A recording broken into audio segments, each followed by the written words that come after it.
Hello, what is up guys? Eman from Peso Smart PH here.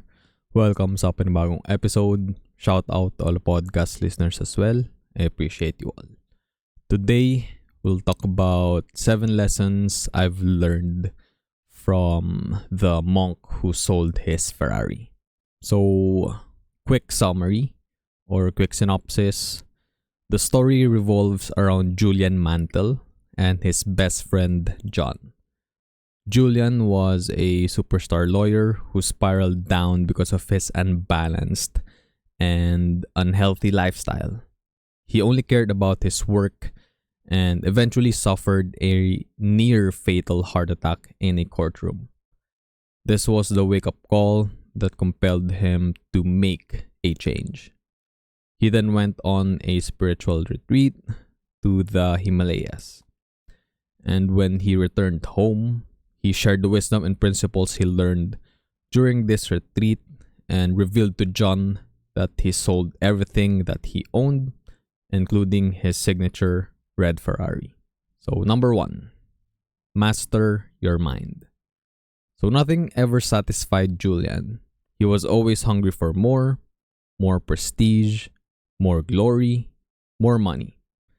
This led to burnout and his eventual health failure. So you have to realize that simple and meaningful is much better than complicated and hollow. Try to erase the habit of worry, because worrying doesn't accomplish anything for you. Too much of this and you will injure your soul. And unless you reduce your needs and wants, you will never be fulfilled. We put a lot of toxic waste into our minds every single day. You need to filter out what you consume. Try to avoid watching or reading about the news, because usually it's always bad news. There's rarely good news that's being, articles written about it or being brought up in the headlines. So you are what you think about all day long, and you're also what you say to yourself all day long. Separate the things within your control and the things out of your control. You only have to tackle the things that you have control over. Change your thoughts to change your life, and you have to use your mind just like any other muscle. Because if you don't, it will atrophy. Either you control your mind or it controls you. The quality of your thinking determines the quality of your life. Weak minds lead to weak actions. There's power in silence and stillness. It is the stepping stone to the universal source of intelligence. This is similar to the logos of the Stoics, and as Ryan Holiday said, stillness is the key. And in Buddhism, they have samatha. So this is a meditation practice focused on developing calmness, concentration, and tranquility of the mind. The mind can only hold one thought at any one time. So this confirms that multitasking is bullshit. And imagination is more important than knowledge. You must spend time every day, even if it is just a few minutes, in the practice of creative envisioning. So this was a quote from Albert Einstein. Practice thinking for yourself. Try to meditate and write down your daily thoughts on a journal. Ralph Waldo Emerson also said that character is higher than intellect. A great soul will be strong to live as well as to think. And remember the phrase amor fati. Love everything that happens. Stop judging events as either positive or negative.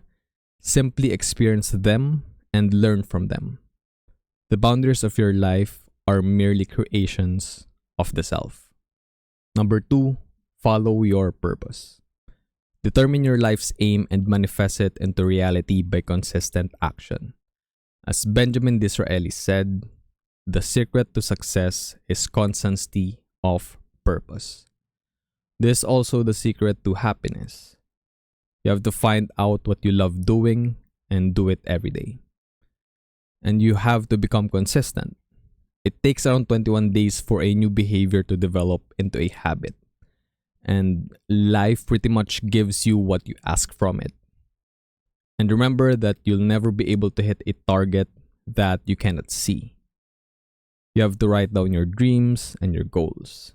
And this is why it's important to keep a journal. Every event has a purpose, and every setback its lesson.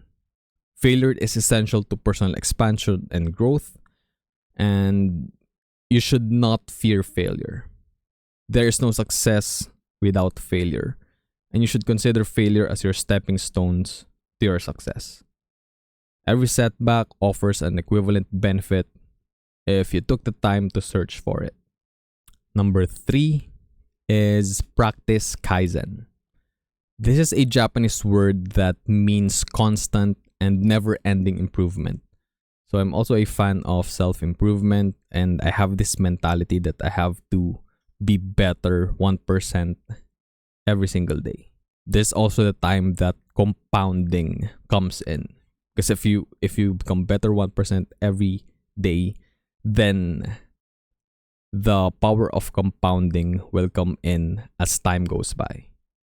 So compounding is always dependent with time. So you have to stay consistent. Prioritize personal mastery and self-responsibility. Success on the outside means nothing unless you also have success within. So the only kingdom that you need to conquer is yourself, as the Stoics say. How can you care for others if you can't even care for yourself? And how can you do good if you don't feel good? And you can't love others if you don't love yourself, because you can't give what you don't have. Investing in yourself is the best investment you will ever make. All lasting change requires time and effort. You have to empty your cup so that you can absorb and learn new ideas. You cannot learn what you think you already know. So from struggle comes strength. Even pain can be a wonderful teacher.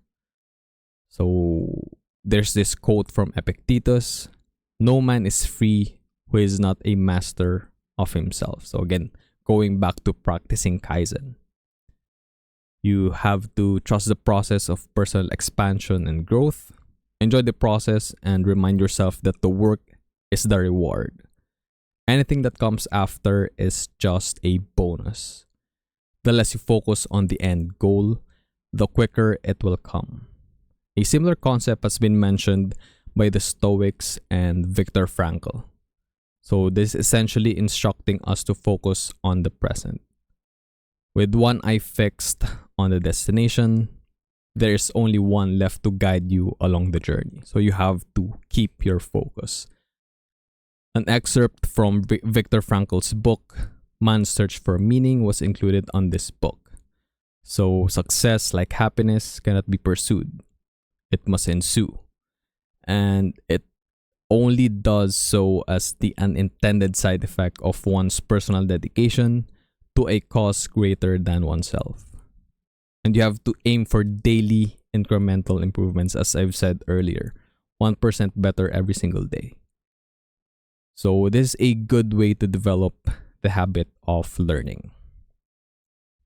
And people grow the most when they enter the zone of the unknown.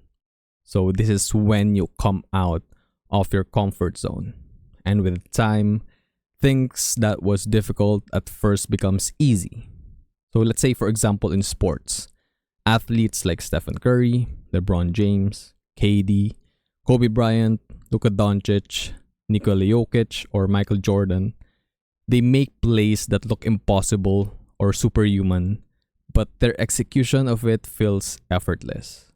Or sometimes, commentators call it making the game look easy.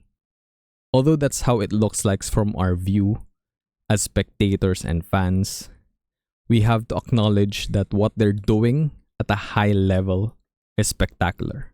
And it takes a ton of preparation and practice to make something difficult to do seem effortless. And Seneca once said, another ancient Stoic philosopher, the body should be treated rigorously so that it may not be disobedient to the mind. And as you care for the body, so you care for the mind. Exercise or move daily. You produce this happy hormone called dopamine when you exercise. So this also helps alleviate stress and is very beneficial for your mental health. And try to become a student of life by committing to lifelong learning. Again, this is probably borrowed from Stoicism. And you have to read regularly. Allot at least 30 minutes per day for your reading. And every answer to every problem that you have faced is in print. So reading is very important. Number 4, live life with discipline. So we can correlate this to Stoicism again.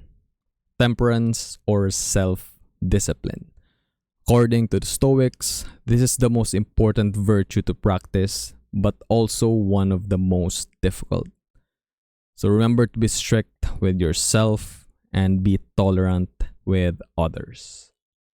You have to remember that you run your own race. There's nothing noble about being superior to some other person. True nobility lies in being superior to your former self. So it's you versus you. Your only competition is yourself. Avoid comparing yourself to others. And as Theodore Roosevelt said, comparison is the thief of joy. And if you're having trouble thinking about what to write on your journal, you may start with this. So this was taken from this book, like word for word. I am more than what I appear to be. All the strength and power of the world is inside me.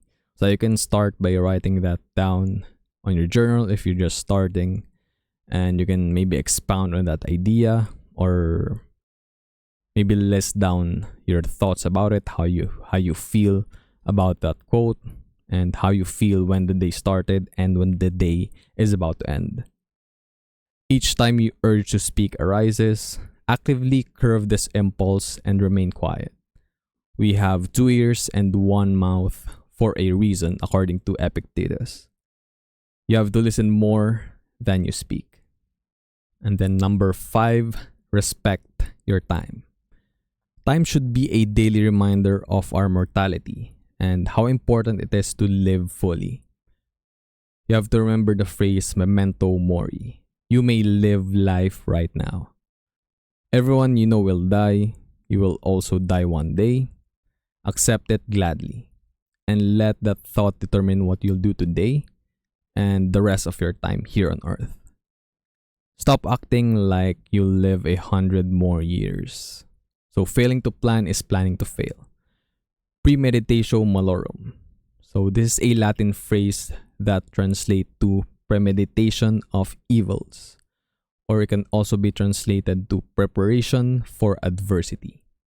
It is a Stoic practice of mentally preparing oneself for potential hardships or challenges in order to develop resilience or better anti-fragility and maintain a sense of equanimity in the face of adversity. So focus on the essential few. 80% of the results you achieve in your life come from only 20% of the activities that occupy your time. So this is the Pareto principle or the 80-20 rule. People who are masters of time live simple lives. And the best time to plant a tree was 40 years ago. The second best time is today. So we can also apply this to investing. The best time to invest was 20 years ago, and the next best or the second best is today. So you have to start today. The number 6, selflessly serve others. This is the ultimate purpose of life. Humans were created to work with one another, and this is our duty.